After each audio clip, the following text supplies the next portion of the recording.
Maayong bungkag mga master. Ngayon, gigising tayo ng maaga kasi may pasok pa tayo sa eskwelahan.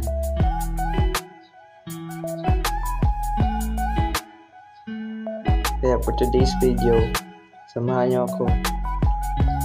Pilo sa taghapol di karon kay for the charma na siya. So ilabay na ko na paghahuman. Dara nakalungag na ta para sa tuwang pamahaw paniod to panihapon giyusat na. Tapos ngandam nita para maligo. Tapos tulala ko kalimot ko na sabon yung kaon.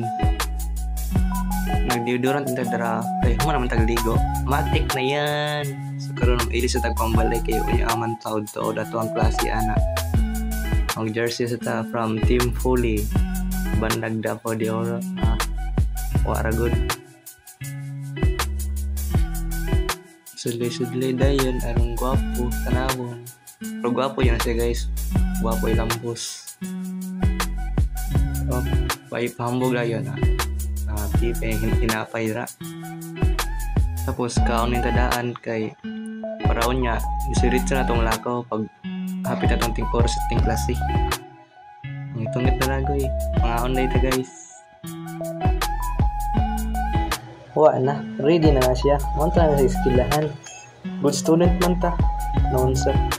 So nagbaktas ako niya padulong sa among gate sa eskwelahan. Naanak ko diri sa gate sa among eskwelahan.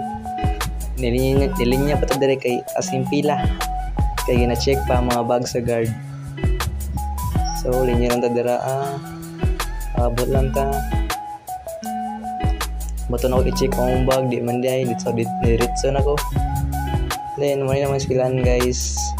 Eskwela ko sa Davao Oriental State University or Dorso, diri sa Mati City.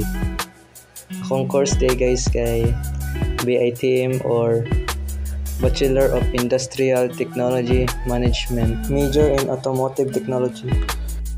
So, natad diri karon sa among area, yung BITM area. Kita to diri ang building namo na abli kayo kay shop man ni siya. So mo na mong building then kolakol ako ka nangita ko song classmate ani time. So nangita na ako mga classmate diri nami sa shop 2. So video lang ta kay paabot sa sector. Tas 1 hour ang mga klase ni karon guys sa morning. And smile. After sa mong klase na 1 hour karong morning is ang ulit din para maniod to kaya pag-aon niya alauna balik na pod mi kadlakad lang pauwi.